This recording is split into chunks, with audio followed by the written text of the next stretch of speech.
Joseph County District Court. This is the LGI room 364 days out of the year, but by order of the Supreme Court of the great state of Michigan, right now this is the St. Joseph County District Court. And so I want to remind you of a few different things because you are truly in a courtroom right now. And there are some restraints on behavior that have to be observed. Number one, there's no use of electronics. If you have cell phones, please turn them off. If they go off or one of the teachers sees you, you might be relieved of your cell phone. You might have to come to Centerville to get it. Now you can also turn your iPads off unless you have a teacher or a class who's having you use that as part of today's program for learning. So in that situation, it would be okay. Now I'm going to cut you some slack on food and drink. I know we're right past the lunch hour. Normally there'd be a ban on that as well, but you're okay. You can have your drinks today, and if you're still eating some of your lunch, that's okay. But you are in a courtroom, so if you could please treat it that way with the dignity that it deserves, that the people who are here and who have volunteered to be here, they deserve the respect of that. And so if you need to excuse yourself for any reason, that's okay, but we do need quiet throughout the proceedings. My name is Rob Pattison. I'm the district judge, one of the district judges in Centerville, and I'm here today to run these proceedings. I want to thank the Sturgis School Board, Dr. Langdon, Principal Ehlers, the rest of the administration for embracing this Courts in Schools program and partnering with us to run the first program in our county. There's only a handful of these going on in the state of Michigan right now, and this is the first one in St. Joe County. So we do appreciate their efforts with the program. I want to introduce you to a few different people who are here that you're going to see and hear during the program. Our elected prosecutor, Mr. John McDonough, is seated to your left of the podium. Ms. Autumn Kiefer is from our probation department. Attorney T.J. Reed, seated to my right. And then we have Mr. Eric Hill, who's seated kind of behind the gold there. He'll be addressing you later. We have our two defendants in this case, Mr. Dietrich, also seated over to the right, and Ms. Callender, seated next to Mr. Reed. And then, of course, behind me is Sergeant Richard Johnson, who probably many of you know, and he's going to be addressing you at some point in the proceedings. He's also serving as security today. We are here today to show you firsthand some of the consequences that go along with making some poor, critical choices in your lives. And so these consequences that you're going to see are the results of a couple of different drunk driving situations. Now I want you to be aware that the defendants in this case didn't have to be here. I can't force a defendant in a case to come to a proceeding where we hold it off-site. So they volunteered to do this today in an effort to help you learn from their bad decisions. And so I'm very appreciative that they agreed to this. I'll give you a little thumbnail sketch of the criminal process. Today you're going to see sentencing, real sentencing. But that's only one phase of a criminal proceeding. It begins, obviously, with an arrest. Typically, a defendant is taken to the local police department. They're fingerprinted, a picture's taken. They then are transported to the St. Joseph County Jail, where they sit until there's a bond entered or issued. And then if they post bond, then they have to show up on their own at a later date in court where one of the judges would arraign them. Or they sit in jail until they're able to come in front of the judge for arraignment. At arraignment, they have a couple choices. They either get to plead guilty or not guilty.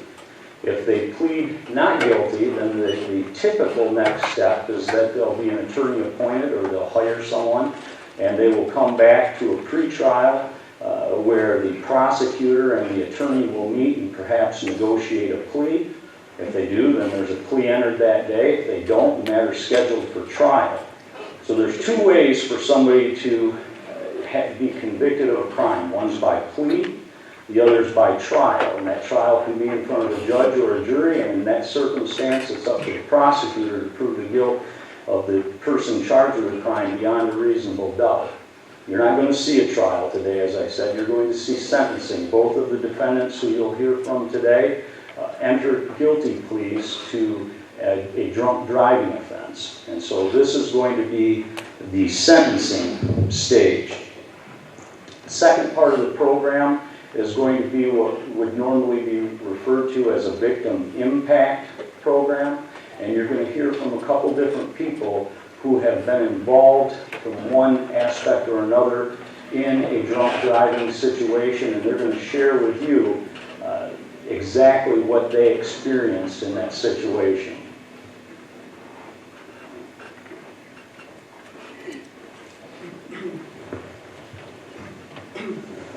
All rise. The Court of County of St. Joseph, Michigan is now in session. The Honorable Rob Harrison is presiding.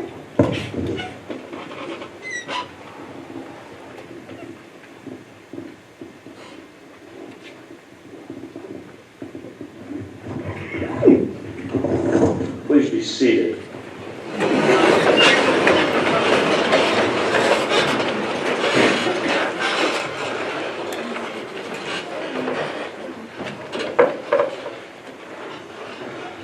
We'll go on the record in People of the State of Michigan versus Jessica Maria Callender. This is St. Joseph County District Court file number 15494. You are Jessica Maria Callender? All right, Ms. Callender, you're here today with your attorney, Mr. T.J. Reed, and you had previously entered a plea to operating while intoxicated, first offense on April 2nd, 2015, and the original charge in this matter was dismissed. We're here today for sentencing. In preparation for today, you had an opportunity to meet with Ms. Keeper from our probation department. She has prepared a summary report and recommendation. And the way that we'll proceed is I'll have Ms. Keeper share her thoughts first, and then I'll turn to Mr. McDonough, and he'll have an opportunity to share his thoughts as well, and then your attorney, Mr. Reed. And then you'll have an opportunity to say something if you want to. You don't have to, okay? All right, Ms. Keeper. Thank you, Your Honor. Ms. Callender showed up for her screening. She was very open and honest with me during our interview. She is an unmarried female. She does have a 5-year-old daughter who she takes care of that resides with her. She was working at the time of the incident. However, due to her conditions of bond and testing, and since the fact that she does not live in our county, she does live in Stevensville, it was kind of a drive for her to come back and forth testing 3 times a week while on bond. Therefore, she resigned from her position, although they did tell her that she could come back, possibly at a later time. Talking with Ms. Callender in regards to her alcohol use, she stated she would drink approximately 3 times a week after work, at home, usually 2 beers per sitting.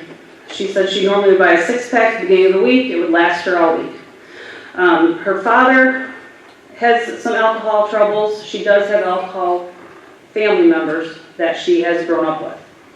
She never went through any violent tendencies or blackouts. She did state previously that she has used marijuana, first time being around the age of 16 or 17. She stated she used it for a while, but it's not an everyday daily occurrence.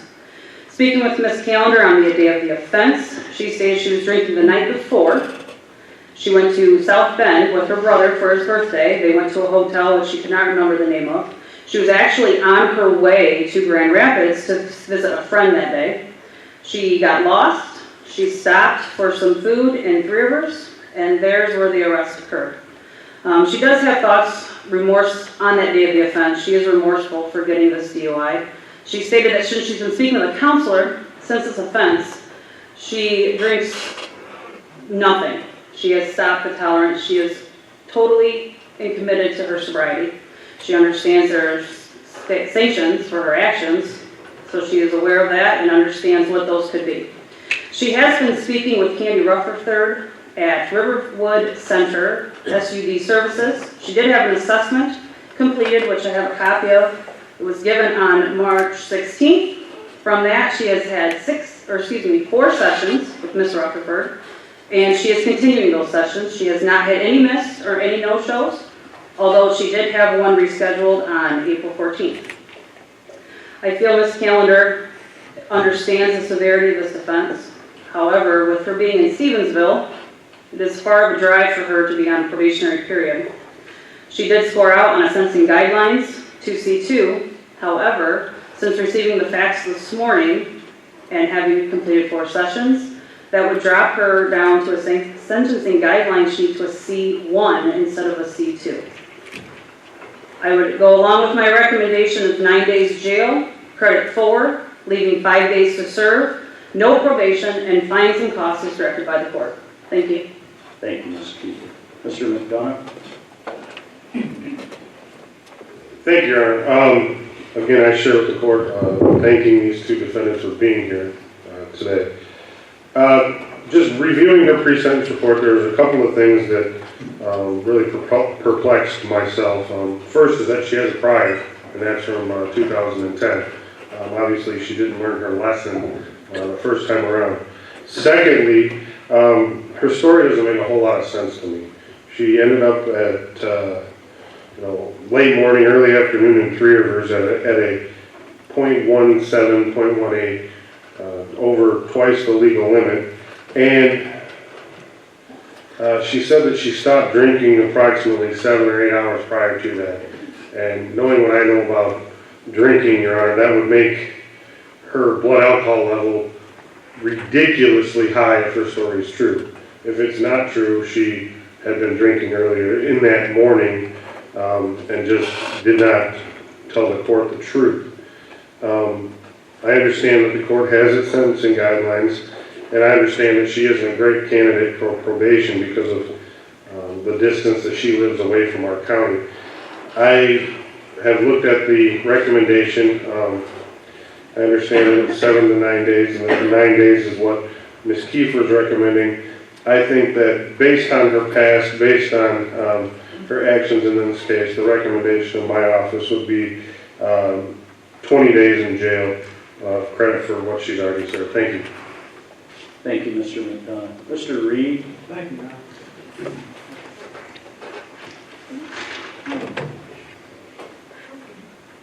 Ms. Callender is before you on a charge of OWI in the first offense. It is true she has a prior from 2010. That was factored into the sentencing guidelines that the district court has come up with, that it is a prior. The blood alcohol level was factored into that pre-sentence investigation report, as well as the scoring guidelines. The real penalty for the second offense is a driver's license revocation, which she is aware that she'll be facing, or on the plea on April the 2nd. The Secretary of State would have been notified, and so that revocation process is in full effect. She will not be obtaining her license. She was cooperative with the officer at the time. She's been cooperative from the beginning of this case. Once she was brought before the court, she had pled not guilty, and I can tell you her instructions to me were, I need to take responsibility for what I've done. I don't want to drag this out. I'm coming from Stevensville. She didn't lose a job as a result of the bond conditions. The court, rightfully so, forced testing while on bond. She has successfully showed up to her appointments with Ms. Keefer, and as well as the 4 sessions with the private counselor there on her own initiative, not court ordered. That does make her guideline range as a C1, 4 to 6 days in the county jail. The probation department not seeking probation due to not being able to transfer a district court probation. I would ask the court to fall in between those guidelines of 4 to 6 to 5 days in the St. Joseph County Jail, and the other fines and costs as the court deem appropriate. And again, ask the court to consider all those facts when sentencing Ms. Callender. Thank you, Mr. Reed. Ms. Callender, this is your opportunity to speak if you want to, but as I said before, you don't have to say anything if you don't want to. Yes, please, if you're going to, please go to the podium. I just wanted to mention that in addition to My license being revoked and possibly not being able to get it back for a year at least. I also did go to college at Grand Valley, and with these charges, I might not even be able to get a job in my field. So that's a huge deal. I paid a lot of money to go to Grand Valley, and now I might not even be able to get a job in that field, so that's worth noting. I'm a biology major.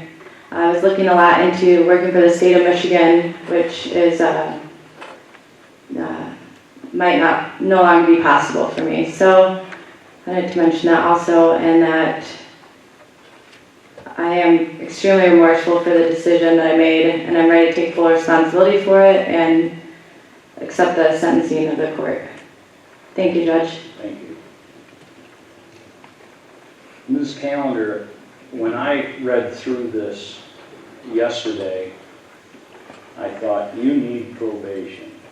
There are 4 different sentencing considerations. There's the protection of society, the deterrence of others, punishment of the offender, and reformation of the offender. And your case just screams of probation. If I put you in jail for 20 days, I don't know what that's going to do to teach you or to help anybody. 20 days, if you're an alcoholic, and I tend to suspect based on what we've seen here that you have some level of alcoholism that you're dealing with, 20 days isn't going to stop you from being an alcoholic. Probation isn't going to stop you from being an alcoholic, but it might be a good start. I'd love to put you on probation to try to help you with that. Trouble is, you live in Stevensville. You're an hour and a half from Centerville. And so if I put you on probation with a revoked driver's license and I require testing, I'm setting you up for failure. There's no doubt in my mind, the thing you need most, I don't think I can give you. So I'm not going to put you on probation. You were a .19 on your PBT, and then a .17 and a .18, so your alcohol level was extremely high, and I tend to agree with Mr. McDonough's analysis on your usage. So a .17, you're hammered. That is really drunk. I'm not going to go down to the C1 category. These guidelines are just that. They're guidelines. They're a suggestion. And just so you understand, when I decide what somebody's appropriate number of jail days should be, if any, I look at the guideline, but I also typically, with a drunk driving case, look at a period of probation as being going along with that. But since I'm not putting you on probation, I'm more inclined to follow the recommendation, and I'm going to do that. I'm going to tweak things a little bit. I'm going to follow the recommendation, and I'm I'm sentencing you to 9 days in jail, credit 3. You are going to have to serve 6. And what I'd like you to do is tomorrow check in with Ms. Keeper about when to report for that, okay? I don't know that she's going to have an opportunity to meet with you later today, but I'm going to indicate here on the judgment that you're to schedule that with Ms. Keeper.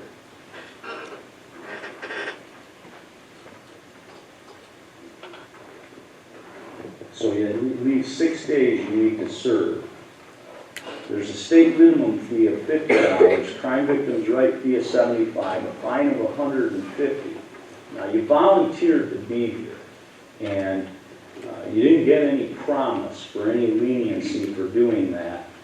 But the one thing I'm going to do to give you some consideration for the fact that you did come here and humble yourself in front of a room full of students, and I see that as a form of community service.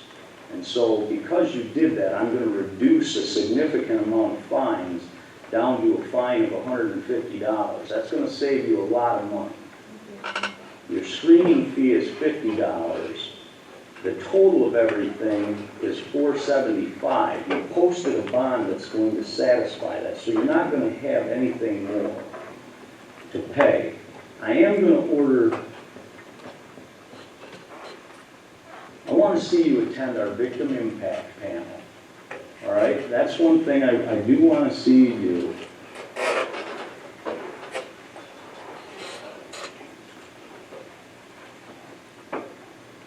Within 60 days, so that's going to be 2 days in jail.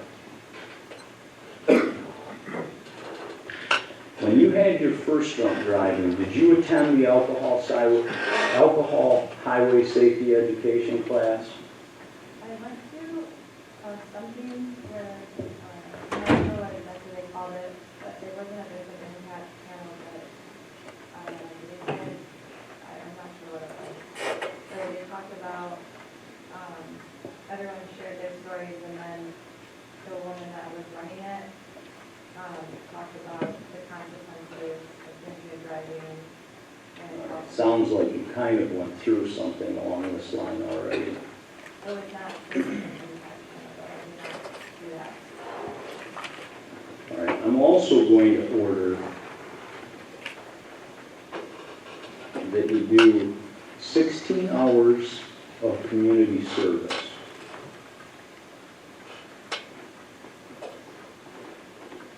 Within 60 days or 2 days jail. Again, I wish I could put you on probation, Ms. Calendar, but I think that it might actually make your situation worse. All right? So thank you. You may be excused. You don't need to stay for the rest of the proceedings, but I do need you to stop in at some point or have contact with Ms. Kiefer tomorrow, okay? All right, thank you. Telephone contact from Pardon? Ms. Will that work, Ms. Kiefer? As well as the date for the victim impact, and Correct, that's fine. will she need to contact Karen for community support service?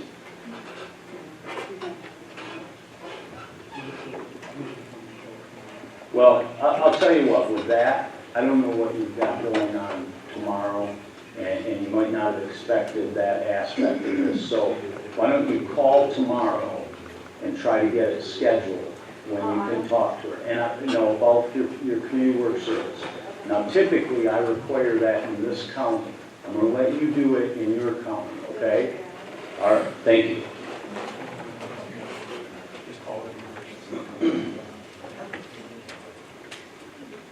All right, we'll go on the record in People of the State of Michigan versus Gary Lee Dietrich Jr. This is file 15327. And you are Gary Lee Dietrich Jr.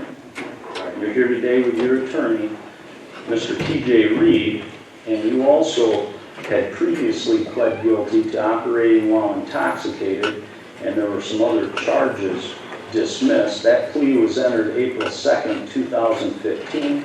This is the day that it was scheduled for sentencing. And you also would have had a chance to meet with Ms. Kiefer from our probation department, who prepared the summary assessment report and recommendation. I know that's been shared with your attorney. He's probably gone over it with you.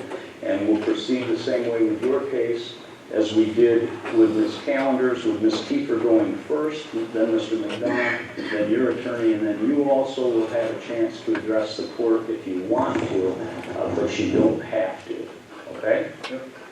All right, Ms. Kiefer. Thank you, Your Honor. Mr. Dietrich also showed up for his screening. He was on time, he was prompt, and he was honest, which I very much appreciated.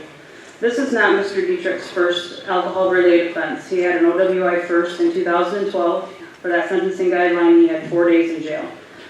He is unmarried, he's 24 years old. He's currently unemployed, but he's looking for work. He has been in this county pretty much his entire life. When we discussed his alcohol usage prior to this incident, he stated it was on a daily basis when he was working. He stated that he would drink by himself, and if that was the case, he would consume a 12-pack. However, if he was socially drinking, in his words, quote, a lot more than that, unquote. He said that both of his sides of his family have history of drug and alcohol addictions.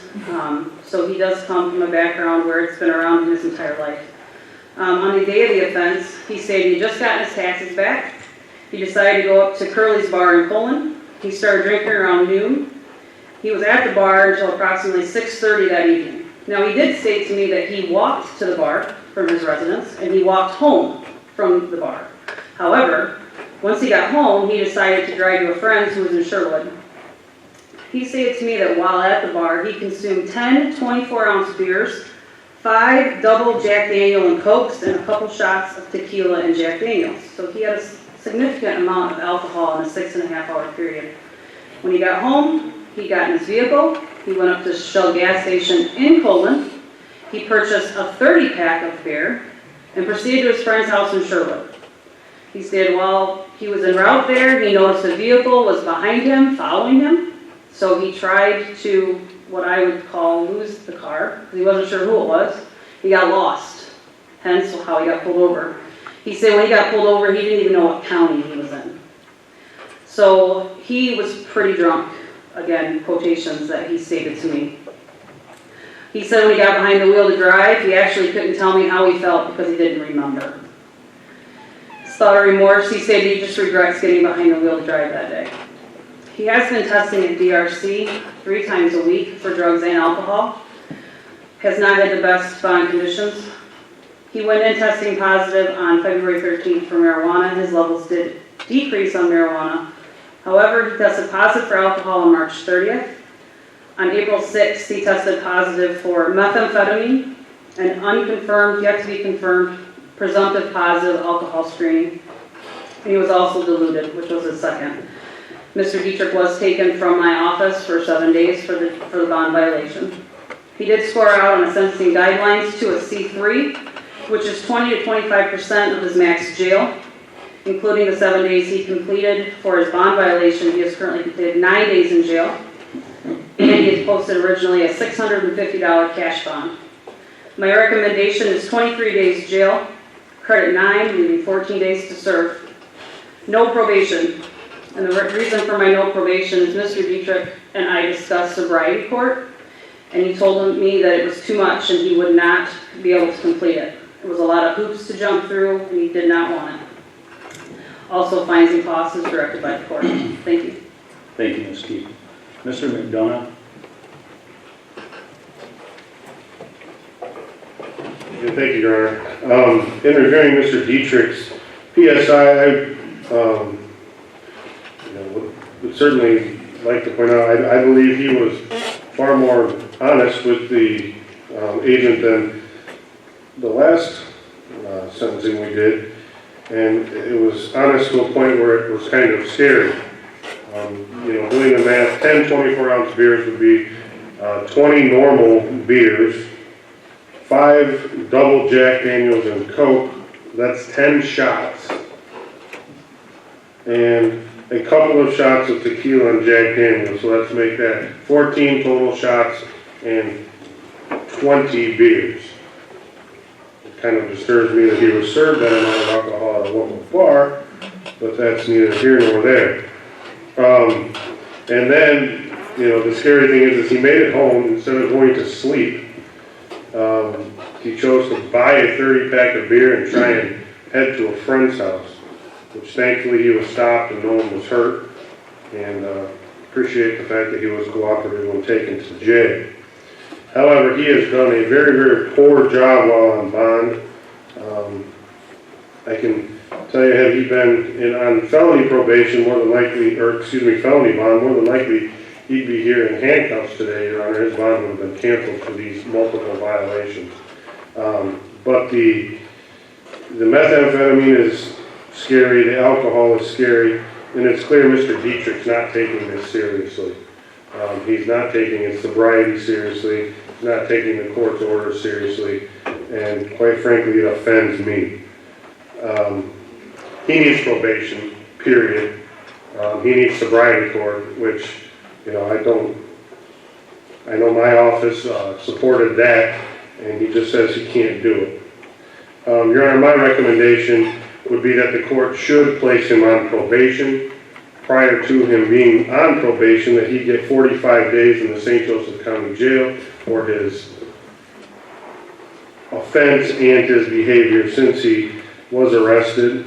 And if the court is not inclined to place him on probation, I would ask the court to sentence him to the maximum 93 days in the St. Joseph County Jail to keep him off the streets of St. Joseph County. He's clearly told the person that he doesn't care, that he's going to continue to drink and continue to do this, and it's too much of a hassle for him to be on probation. And that scares me, it should scare the court, and it's a scary thing for the public to know that someone like Mr. Dietrich would get behind the wheel and potentially do this again.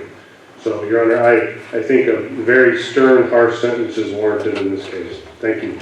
Thank you, Mr. McDonough. Mr. Reed?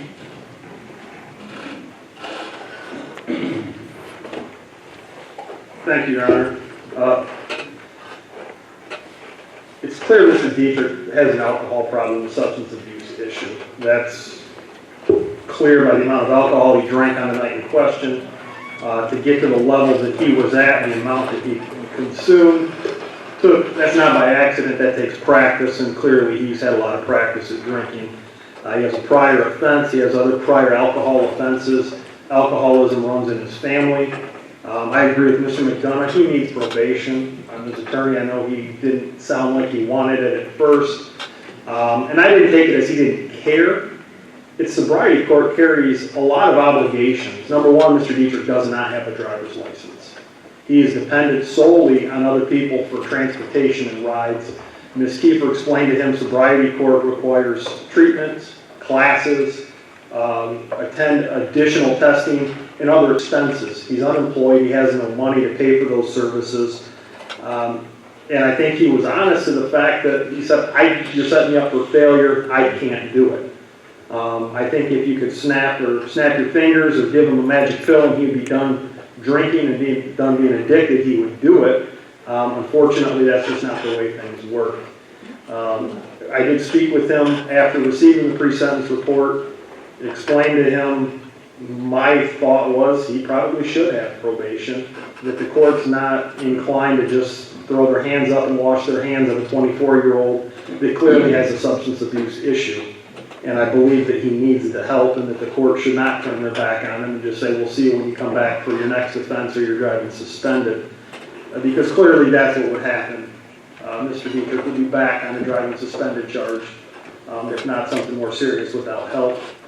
He's indicated he's willing to do probation. He's willing to take that step.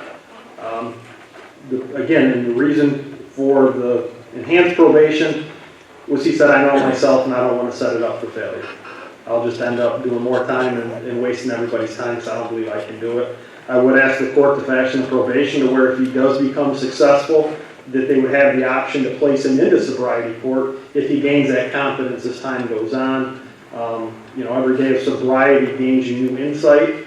Clearly, he's going to have to get his drugs and alcohol under control, or he's just going to continue to come back to court.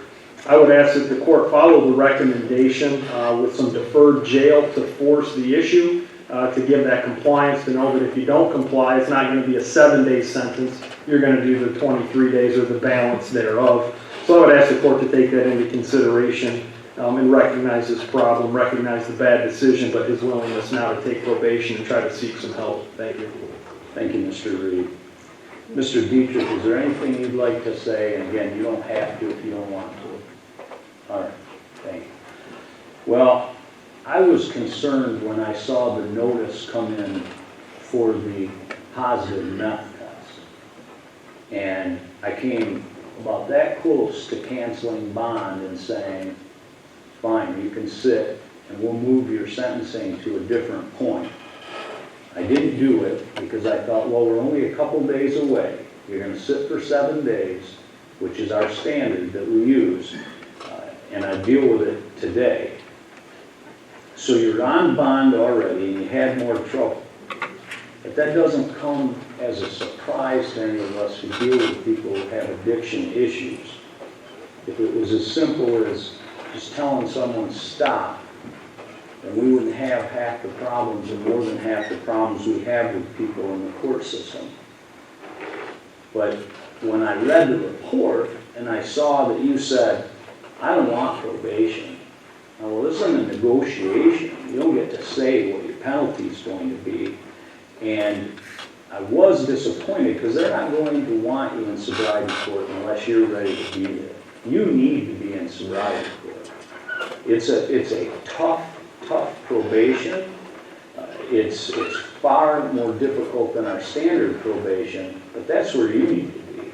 Trouble is, I don't know how bad your drug issues are that are going along with it, and that can be problematic for participants in sobriety court, which is really centered around people with alcohol problems. So I don't want to mess Judge Middleton's program up by sticking you in there when maybe you're not the perfect candidate. But you are going to go on probation, and you're going to be on probation for 24 months. So we're going to watch you very closely. When I saw Ms. Kiefer's recommendation for deferred time with no probation, I thought, well, you're not getting deferred time. And then she indicated that that was not what she had intended. It was to actually serve an additional, I think, 14 days. Was it 14? Yeah, additional 14 to serve. And I thought exactly how Mr. McDonough was thinking. If all you got was a jail sentence with all these issues, and in particular throwing in that meth use during the middle of it, I think 45 days would be probably right about in the right neighborhood. Maybe even up to the top, which is 93 days. I don't know. I'm not going to do that. I'm going to follow the recommendation. I'm going to order that you are sentenced to 23 days, credit 9. There's 14 hanging over there, but I want you to understand something. When I defer 14 days, that doesn't mean that Mr. McDonough's recommendation won't be followed if you get in trouble, because 14 will be automatic. We'll have a probation violation hearing, and I will have the balance of up to that 93 days to you. So it could very well be up to the 93 if you mess up. The significance of the deferred time is, you know up front, that's going to be an automatic sanction if you mess up. And there might be something on top of it, okay? Right, there's a state minimum fee of $50, a crime victim's right fee is $75. These are both amounts that I'm required to order by the state. Your attorney fee is going to be $150. I'm giving you the same consideration that I gave Ms. Callender in coming here today and treating this as a form of community service on your part. And I'm going to reduce your fine, so it's going to be $150. 2 years of probation is going to come to $745. There's a screening fee of $100. All of that together equals $1,270 if I've got my math correct. We can use, I believe, $585 from your bond, and then that will leave $685 for you to pay over the course of probation. You're going to end up talking with Ms. Kiefer about that further. There are going to be several conditions of probation, and I've prepared the order of probation. Part of that is going to be that you have to be in compliance with your payment plan. There are 14 days of deferred time to be served at the discretion of the probation officer. During the term of probation, you are to abstain from the use of all alcohol and drugs, submit to a test on demand. If positive, missed, tampered, substituted, diluted, refused to the test will result in 1 day immediately for alcohol. For you, that means 15, because your 14 will come along with it, and 7 for drugs. Fleeing to avoid the jail sentence will cause a bench warrant, arrest, and an additional 3 days for alcohol, 14 for drugs. You're to test at the discretion of the probation officer. That means she could want you testing 3 or 4 times a week. Might not be that much, but I'm going to leave that up to Ms. Kiefer. She's going to get to know you a lot better than I have in the short time we've had together. You understand that? All right. You are to participate in a treatment program as directed by the court. You're to complete substance abuse counseling and treatment as directed. I've indicated all this on the order of probation, highlighted the conditions that apply to you, and I ask that you meet with Ms. Keeper tomorrow. She'll go over that probation order with you. You will have an opportunity to read and sign it, acknowledging that you read and understand all those terms, and I think she'll give you a copy to take with you. It might very well be the one that's highlighted, okay? All right. Thank you, Mr. Dietrich, for coming today. Thank you, Your Honor. Thank you. All right.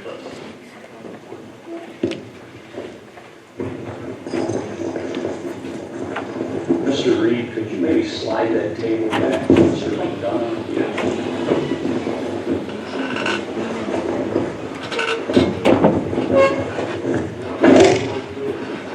That can stay. Yes. Slide it forward.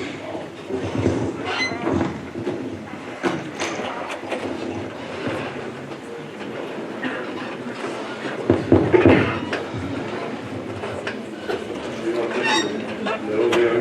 Yeah, let's slide it. That's, yeah. It's sealed. Nice. All right, stop it first.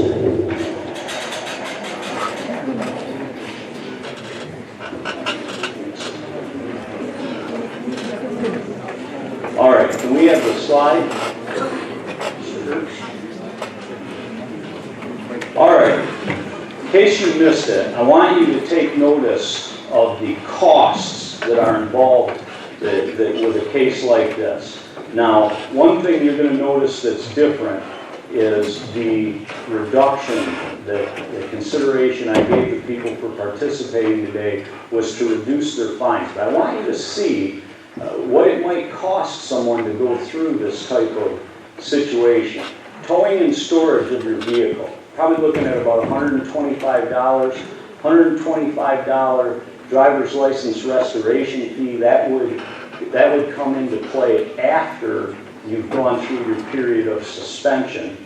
$100 for the alcohol drug screening fee, $10, which is pretty minimal. That's all we teach. So all that we charge. Many counties charge more for the victim impact panel.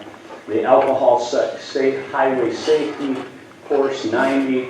The driver responsibility for a drunk driving first offense is $1,000 a year.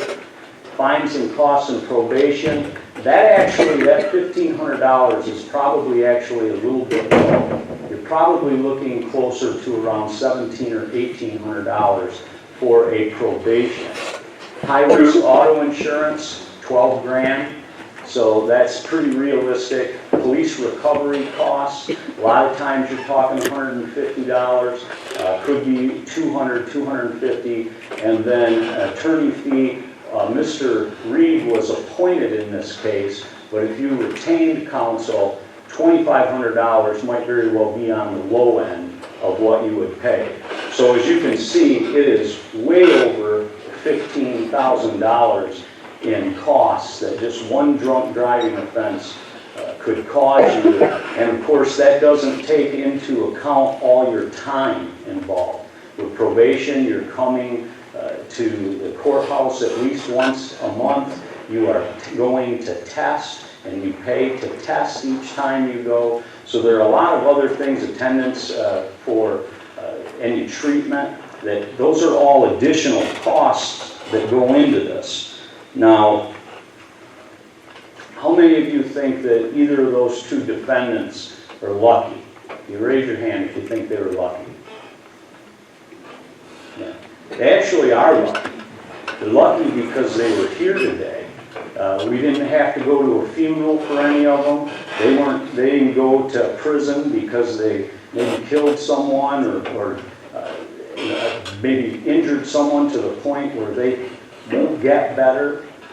So they are fortunate. Now you might look at somebody like this and say, you know what, that will never be me.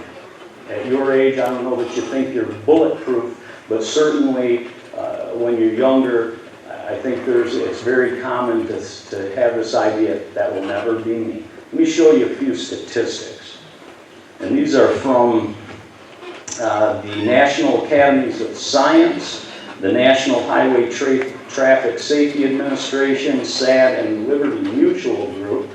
Mr. Ertz, are you able to switch that? There we go. All right. Young males account for 77% of alcohol-related youth fatalities, approximately 20% of 8th graders, 35% of 10th graders, 48% of 12th graders report having consumed alcohol recently. 12% of 8th graders, 22% of 10th graders, 28% of 12th graders report binge drinking. That means just 5 drinks in a row at any point, and they report that in the last 2 weeks. Individuals who began drinking before the age of 15 are 4 times more likely to become alcohol dependent and an alcoholic than those who wait until they're 21 years old. Younger teens are more likely than older teens to drink alcohol because of peer pressure. Teens who have a low sense of self or low self-esteem are more likely to feel stress and depression and are more susceptible to peer pressure. In 2002, so this is old, this number is probably significantly higher, but in 2002, 2,442 young people from the ages of 15 to 20 died in alcohol-related traffic crashes. And so as you sit out there, this is just print on a slide. It doesn't really mean a lot as far as leaving some impact with you. It's easy to read something in a magazine and continue to think, well, that ain't me. I wouldn't do that. But it happens. It happens in our county. It happens in every county across the state and every county across our country. And I'm sure that there are at least 1 or 2 of you that have had a chance to talk with someone or maybe known someone who was in a serious accident, either they on one end of it or another, where there was alcohol involved. Got a couple people here today that are going to share their stories with you where they weren't quite as fortunate as the 2 people who you saw sentenced today. So Mr. Hill, want to come up and share your story? This is Eric Hill.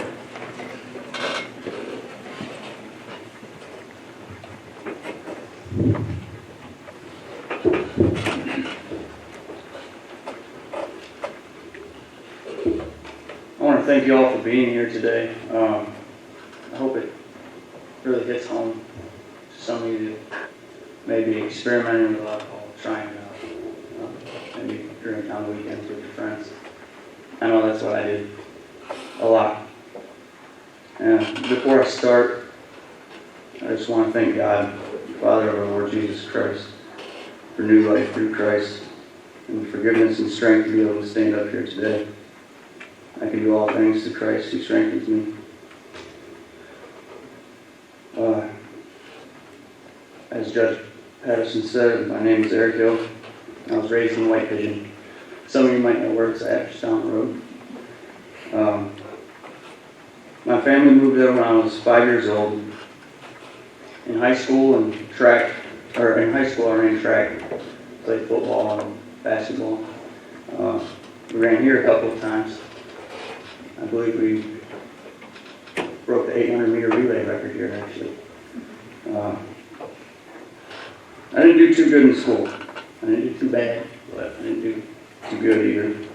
But I'm going to tell you about how my life changed because of my choice to use alcohol and get behind the wheel of the vehicle, in hopes of showing you all the results of drinking and driving. I started drinking around 14, stealing beer and liquor from my mom and dad. By the time I was in high school, I was binge drinking every weekend and sometimes during the week. Although I didn't want to admit it, my drinking was having an effect on my life, my grades, my relationships at home. Arguing and conflict was an everyday occurrence between me and my mother. Around my senior year, I was ticketed for a minor possession of alcohol. It slowed me down a little bit, but not to the point where I quit altogether. It didn't really strike home to me. Luckily, it didn't affect my athletics. I don't know how, but it didn't. Soon after high school, I went to college in Iowa.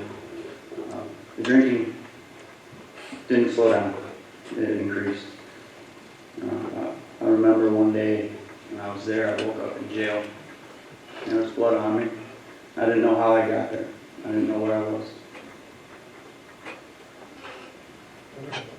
When I was arraigned, I was told I was drunk in public and started to fight. This incident slowed me down again for a little bit, but not for long. Soon my grades had gotten so bad in school that I decided to drop out of college and move home. I got a job. I started working in Indiana at a trailer factory, and I was making pretty good money. I decided to rent a house in White Pigeon. It was maybe a half mile from the bar, which I thought was great at the time. It seemed like everything I did, alcohol was involved. I went to the bar once or twice a week, but most of the time I was drinking. I didn't see alcohol as a problem. I thought I could handle it, and worse, I thought I could handle drinking and driving, especially around White Pigeon where I grew up. I knew all the roads, I knew the town, I knew where the cops liked to sit. I never thought I would get caught drinking and driving. All I had to do was stay between the lines and go the speed limit. It was pretty simple. On November 24th, 2012, my girlfriend at the time and I just got back from Ford Field. We were watching the state football championship between Ithaca and Constantine. Wish Ithaca beat them. We were arguing at the time. I don't know why, but I didn't want to deal with it. So I decided to go to the bar and drink. I'd been drinking earlier that day, but I figured I'd go to the bar and see some friends, drink a little bit, kind of shake it off. After drinking, I felt like I could fix the situation, so I went back to her house, just off of town. It was maybe a mile or two. At the time, it was about 3 o'clock in the morning. After not resolving the problem, I headed home. I still had a buzz, but I thought, I'm okay, I can handle it. Just stay between the lines, don't swerve. Go the speed limit. I traveled down that road hundreds of times, if not more. There were no other cars on the road. I didn't see anything. No lights, nothing. It was only a half mile or more from my house when the windshield shattered. There was a loud bang. Glass flew into my face. I could barely see out of the windshield. My first thought was, God, please don't let this be a person. It couldn't be. I didn't see anything. As I turned the vehicle around, a man was laying there motionless on the side of the road. He was dead. This can't be happening to me. This can't be real. It has to be a nightmare. That's what was going through my head. It can't be me, right? This can't be real. It can never happen to me. That's always what I thought. But it was real. What I thought could never happen to me did happen. That night I went to jail. I spent a month in jail until I was released on bond. After being sentenced, I went to Twin Counties and served 7 months while on a work release program. While I was there, I was required to pay 35% of my wages. I wasn't allowed to leave other than to go to work or community service. Paying the wages there totaled thousands of dollars. I had my license suspended for 2 years, as well as 2 years of probation, all the while having to drug test up to 3 times a week, and each time up to $16 per drug test. I had driver responsibility fees to pay each year, $1,000 each. My fines, costs, retributions, community service, lawyers' fees, and costs of the courts totaled up to over $30,000. And I just settled a lawsuit for $15,000. Not to mention the fact that I'll have to live with this the rest of my life. All of this is small when compared to a person's life. You only have one life to live, and it is short. Don't waste your time on alcohol, and if you do choose to drink, don't get behind the wheel of a vehicle. It's selfish, and it could cost you more than you know. Thank you.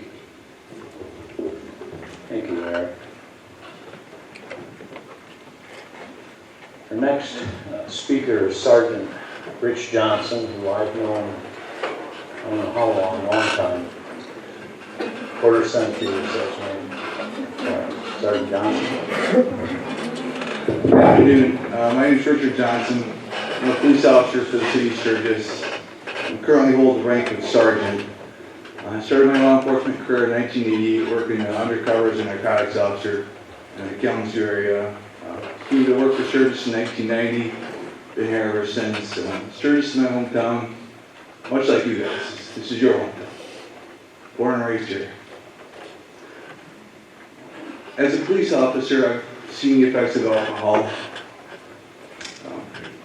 I've arrested drunk drivers at 8 in the morning on a Monday. I was going to work. 11 a.m.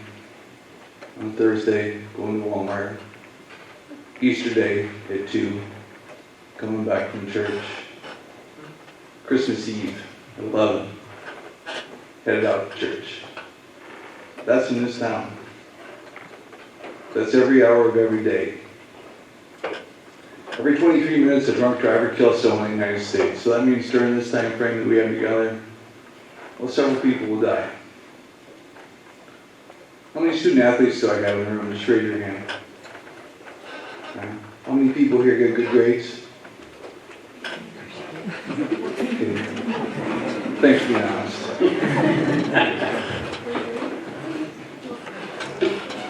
See, today I don't want to talk to you as a police officer. Today I'm going to talk to you as a brother. How many people here have a boyfriend or a girlfriend? Just raise your hand. How about a mom or dad that they love? Maybe your brother or sister that they at least tolerate. All right. How many people here can think of 5 people that they care about in their life? I'm guessing everybody. Did you know that in your lifetime, one of those 5 people will be impacted by a drunk driver? They'll either be the victim or the perpetrator. 1 in 5. So that means those 5 people that you thought about, maybe even that person sitting next to you, well, they could be gone. How many volleyball players do I have here? Julia. How about softball players? I got no softball players? We have one. My sister Chris graduated from the Sturgis High School, just like you guys will do soon. In fact, if you go down and look in the gymnasium, you'll see my sister's picture adorns many of the pictures.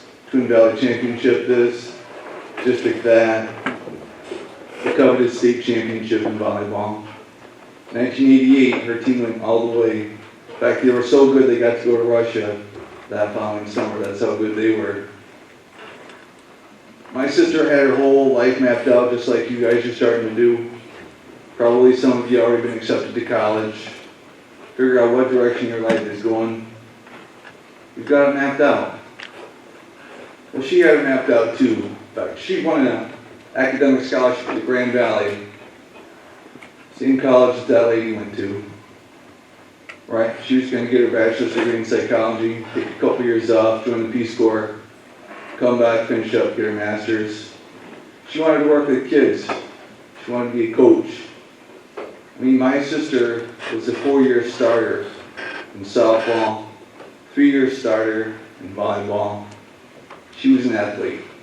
Not only was she academically gifted, or athletically gifted, she was academically gifted as well. She's that 4.0 person, you know, the one that makes you sick. It's always easy for them. You're frustrated by them, you want to punch them. That was my sister.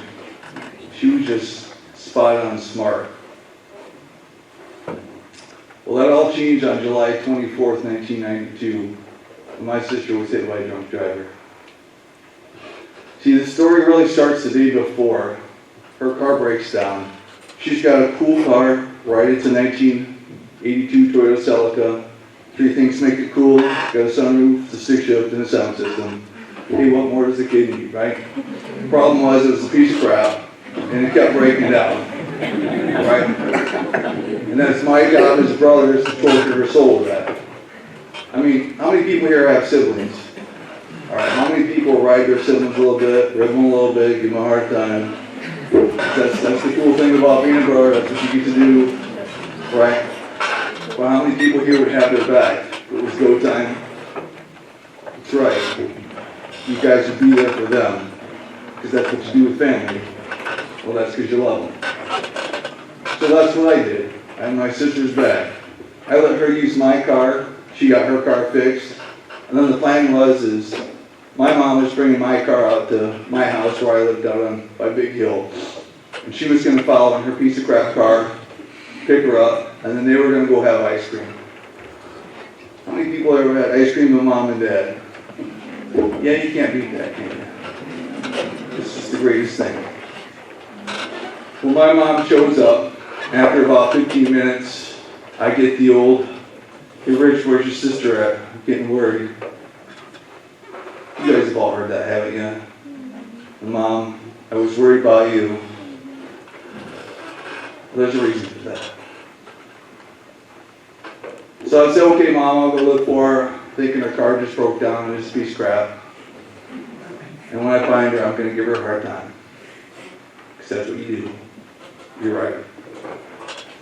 So I head out on Big Hill Road. I'm traveling south towards Chicago Road. I see her car pulled off on the side of the road. And I pull over and says, "Yep, I was right. She broke down. This is going to be great. It's going to be awesome. I'm going to give her a hard time." Jump out of my car. I notice that the hood latch is bust open. Thought, well, maybe she hit a deer or something. Lots of deer on Big Hill. I yell her name a couple times, and there's nothing. So I walk around the front, about maybe 25 yards in the middle of the road. I see her sandal, and I pick it up, and I'm thinking, oh, this is odd. It was a Birkenstock or a Birkenstein sandal. Anyways, it's one of those sandals that you're cool when you're young and you wear. Only young people can wear them in order to be cool. I found that out. So I'm looking at the sandal, I'm thinking, well, maybe she got mad. You know how young people are. Throw stuff at cars and they break down. I mean, she's an athlete. She's a competitor, just like you guys. She's smart. So she gets frustrated quick. So I'm looking further down the road, and maybe about another 50 yards, I see something shiny in the middle of the road. And I walk over and I pick it up. It's her watch. It's crushed. Now I'm getting scared. I look over on the side of the road, and there's about 100 feet of turf. I walk over there and I see her body crushed. Her eyes are rolling back into her head. Her shoulders laid open from the top all the way to her elbow exposed, just like a flaming piece of meat. Her legs are crushed. going in different directions. This grass wrapped around her face. I yelled her name and I screamed, "Chris!" and jumped down and I'm ripping the grass away from her face so she could breathe. I call out of the ditch and I'm yelling, "Call an ambulance! Call an ambulance!" This lady had came down and helped out. Saw that I was there, so she ran up to call an ambulance. So I don't have a first aid kit with me, so it's not a lot I can do. Watch her. So I pick up her hand and I say, "It's okay, Chris, your brother's here. It'll be okay." All I can do is hold her hand. Watch her die.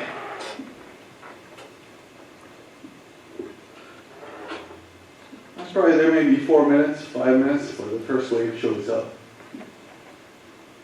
And I know that those guys, they bust their butt to make the scene, because, you know, I've been that guy busting his butt to make the scene. But, you know, 4 to 6 minutes seems like 4 to 6 hours when you're watching your sister go. You can't do anything. Hold her hand. Finally, the first wave of firemen get there, and they see me in the ditch, and I'm holding this little girl's hand that's crushed, and I'm crying. And they're confused by this, because, you know, I'm a police officer.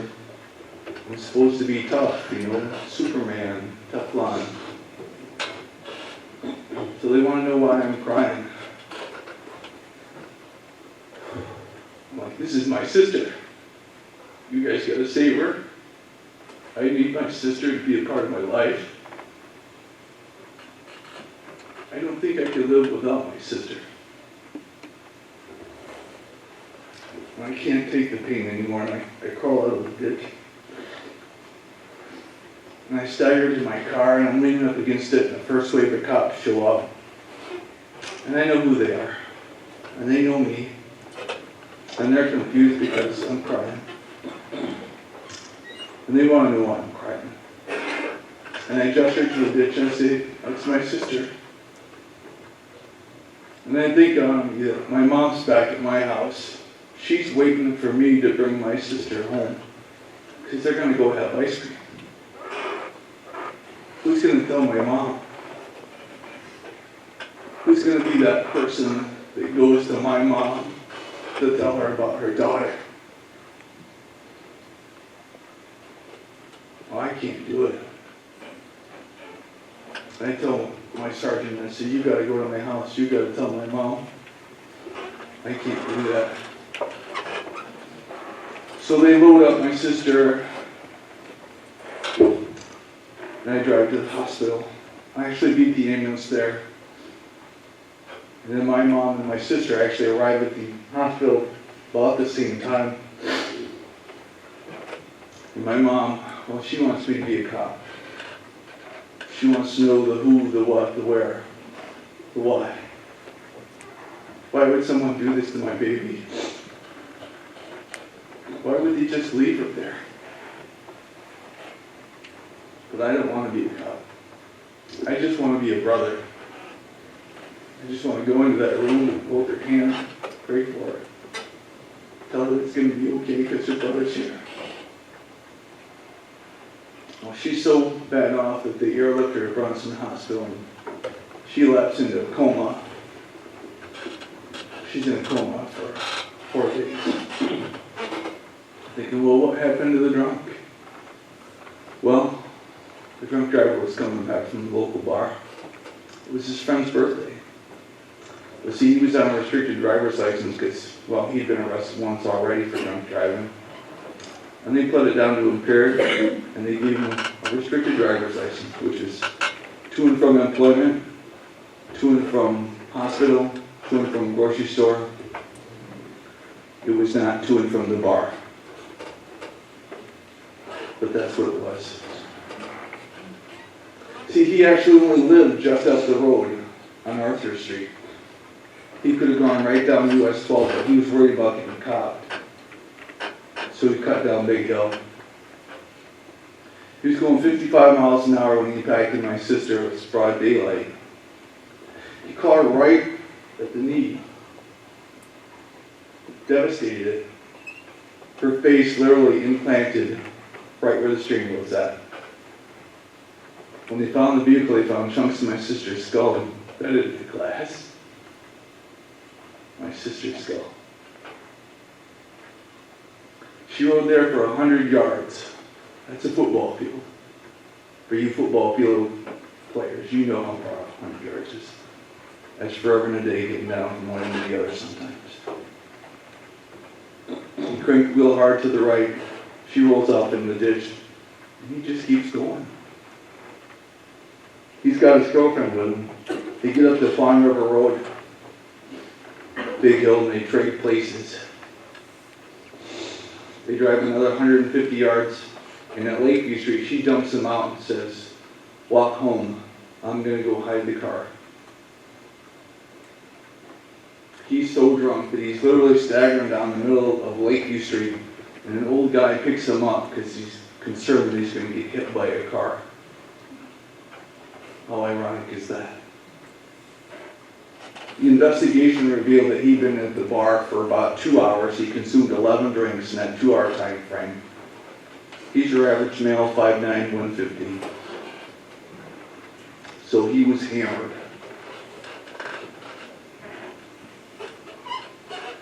Took about 4 days for the truth to come out because she drove the car right up to the police department after hiding it for about an hour. Says that, "I think I hit a deer on Big Hill Road." My sister had a hot pink tank top on, chain shorts, and those cool sandals. Does that sound like a deer to you guys?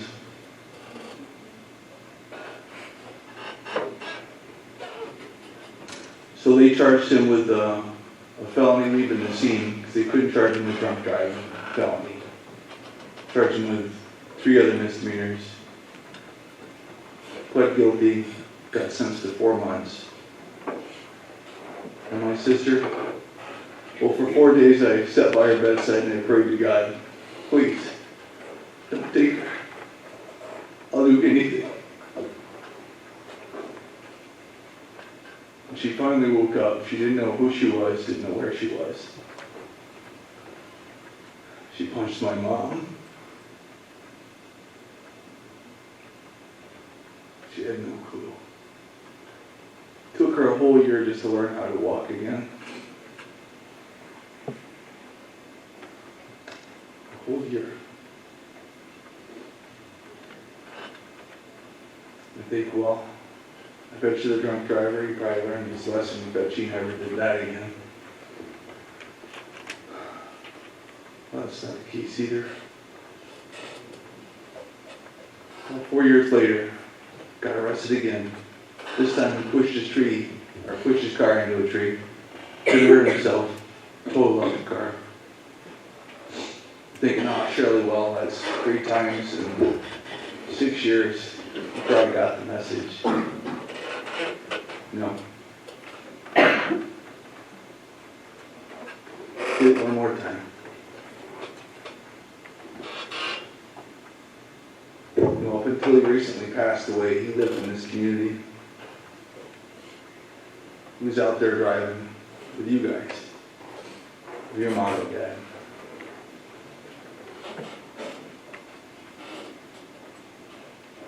You know, in this room is the future leadership of this community right here.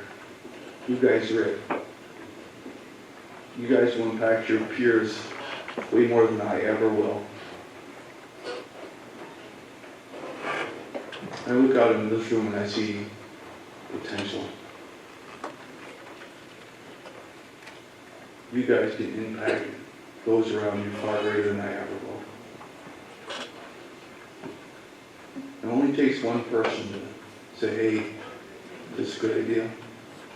Hey, maybe we should call someone."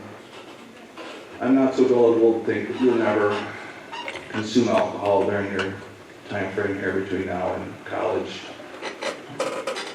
What I'm asking you to do is be responsible. Use good judgment. If you find yourself in a position, call someone.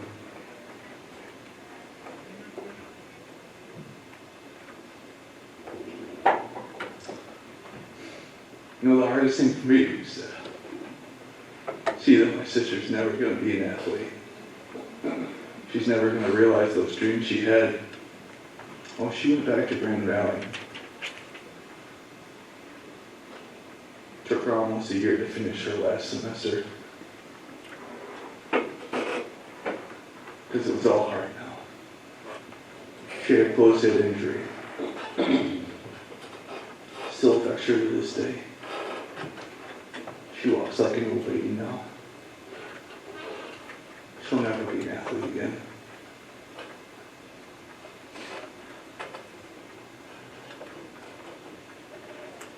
You guys, though,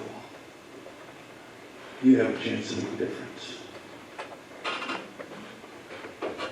You know, I'd like to tell you a story. There's this old guy that was walking down the beach after a violent storm,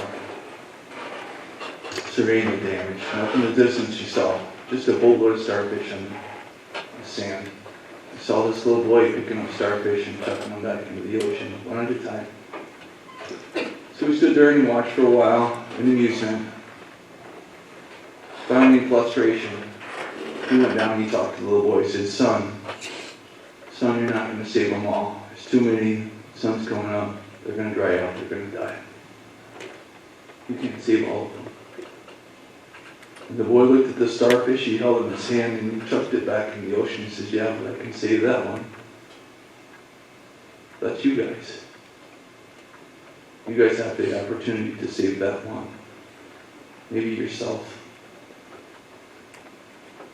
Maybe someone else's sister. Someone else's boyfriend or girlfriend. Maybe their mom or dad. You know, I got 2 kids. I hate to do this, but I'm going to call them out. One of them still goes to school here. You know, my biggest fear is that one of you will kill my child. Because you had that moment of indiscretion. Because you thought it was going to be just like the beer commercials on TV where it was all about the good time with no real consequences. And that will be forever on your soul.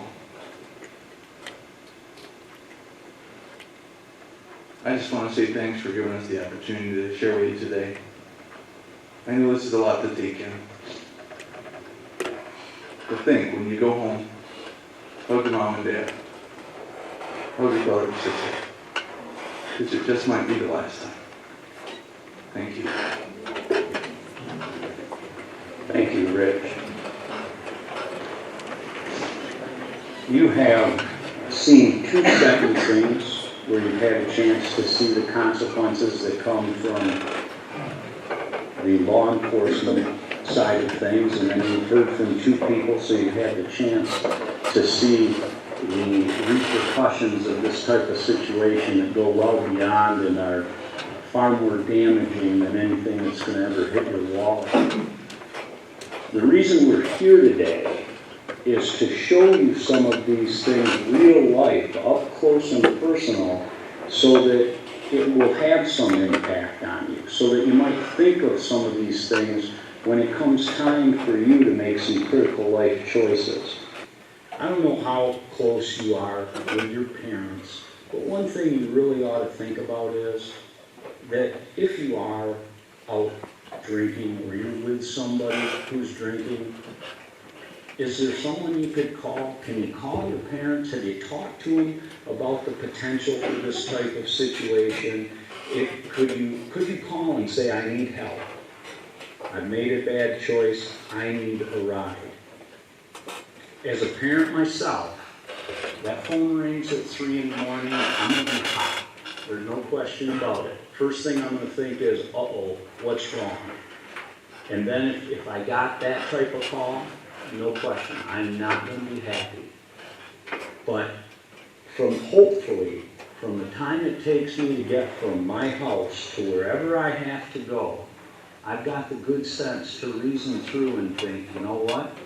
My kid made the responsible choice of calling me and asking me to come for help.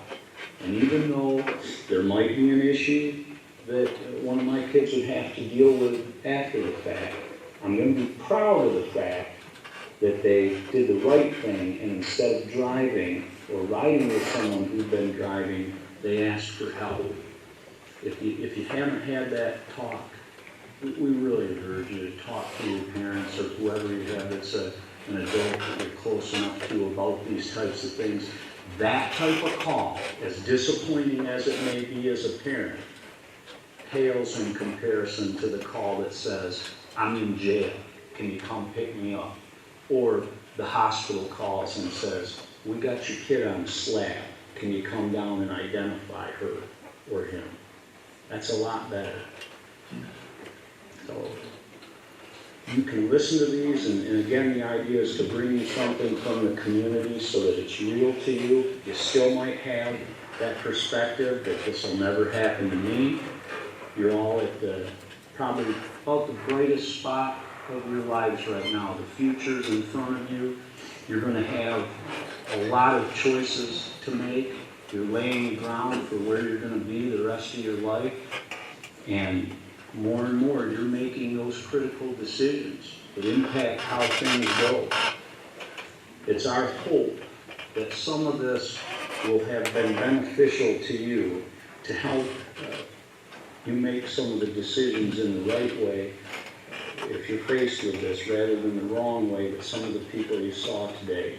Every one of us who are involved with this today, Dr. Langdon, Mr. Ehlers, all the people who were here, we would much rather see you in Kroger and say hi in the movie theater than see you in the courtroom, the jail, or the morgue. So we hope that this has been beneficial to you, and we certainly thank you for all your attention and wish you good luck. Thank you.